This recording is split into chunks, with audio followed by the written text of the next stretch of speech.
오늘은 생목인이라는 말에 대하여 살펴보겠습니다. 생목인이라는 말은 얼핏 보면 단순히 피부색이 다른 사람들 혹은 다른 외모를 가진 사람들을 뜻하는 말처럼 보일 수 있습니다. 하지만 이 단어는 특히 몽골이 세운 원나라 시기, 그리고 그에 연이은 명청시대의 중국 사회 구조와 인종 계급 질서를 이해하는데 매우 중요한 열쇠가 되는 개념입니다. 지금부터 이 단어가 무엇을 뜻했는지, 그리고 그것이 어떤 사회적 의미를 가졌는지 시대순으로 찬찬히 설명해드리겠습니다. 1. 생목인이라는 단어의 뜻. 생목이라는 말은 눈에 띄는 외모 또는 다른 얼굴빛이라는 의미입니다. 다시 말해 한족과 다른 외모나 문화권을 가진 사람들을 가리키는 말이었습니다. 하지만 이 말은 단지 외모를 묘사하기 위한 것이 아니라 원나라 시대의 사회적 신분 체계 안에서 쓰이는 하나의 분류이자 계급 명칭이었습니다. 2. 배경 몽골 제국과 다민족 통치.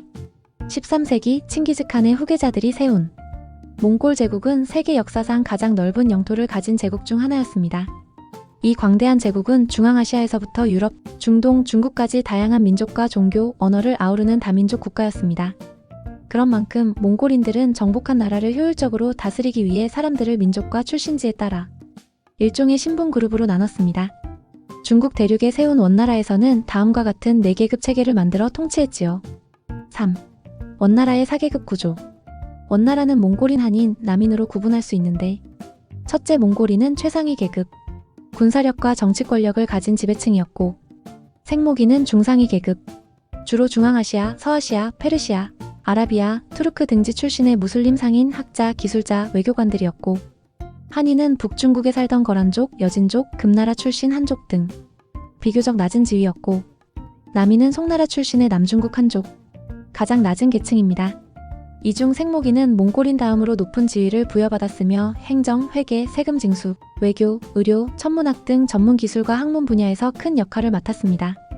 4. 왜 생목인이 우대받았을까요? 몽골은 자신들이 정복한 지역의 기존 엘리트, 예를 들면 한족 4대 부층들을 신뢰하지 않았습니다. 이들은 반란을 일으킬 가능성이 높다고 보았기 때문입니다. 그 대신 비교적 이질적이고 외부에서 온 몽골과 직접적인 이해관계를 맺고 있는 생목인들을 중용했습니다. 또한 생목인들은 당시 몽골 제국 전체를 잇는 국제적 네트워크, 이른바 팍스 몽골리카의 핵심 인물들이었습니다.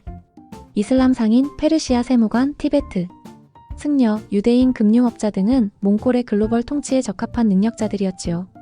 5. 생목인의 구체적 구성. 생목인에는 다음과 같은 민족 종교 집단들이 포함되었습니다. 고대부터 중국과 중앙아시아를 오가던 상인들인 소그드인과 투르크계 민족으로 몽골의 초기 동맹자들인 위구르인, 서아시아에서 온 관리, 의사, 천문학자들인 페르시아인과 이슬람 문명 전파자이자 학문 기술자들인 아랍인, 금융과 무역 분야에서 활약한 유대인들과 서방 종교인이지만 동아시아에 퍼져있던 이단적 기독교 신자들인 네스토리우스파 기독교인들입니다. 이들은 한족이 진입하기 어려운 관직에도 오를 수 있었고 대외 무역과 국가회계 등에서 실질적인 권력을 행사했습니다. 6. 명청시대 이후의 생목인. 원나라가 무너지고 한족이 중심이 된 명나라 들어서자 생목인은 차별의 대상이 됩니다. 그들은 몽골의 앞잡이로 인식되어 핍박을 받기도 했고 일부는 다시 중앙아시아로 돌아가거나 한족 사회에 흡수되기도 했습니다. 그러나 만주족 왕조인 청나라 시대에 다시 다민족 국가의 성격이 강해지면서 생목인에 속했던 이슬람계, 위구르인, 카자흐인, 투르크계 민족 등은 청제국의 변방 지배의 중요한 파트너가 되기도 했습니다. 현대에 와서는 생목인이라는 표현은 더 이상 쓰이지 않습니다. 하지만 이 용어는 중국 역사 속에서 민족 간 신분 질서가 어떻게 구성되었는지, 그리고 다민족 제국이 민족을 어떻게 활용하고 통치했는지 보여주는 중요한 개념입니다. 요약하자면 생목인은 단순한 외국인이나 다른 민족이 아니라 몽골 제국과 원나라 시대의 고도로 조직된 다민족 통치 전략 속에서 유능한 외부인 전문가 계급을 지칭한 말입니다. 그들은 종종 한족보다 더 많은 권한과 기회를 부여받았으며 그로 인해 중국 역사에서 독특한 위치를 차지하게 되었지요. 이 개념은 중국 역사 속 민족 문제, 외국인의 위상, 그리고 제국의 통치수를 통합적으로 이해하는 데 아주 좋은 키워드가 됩니다. 오늘도 들어주셔서 감사합니다.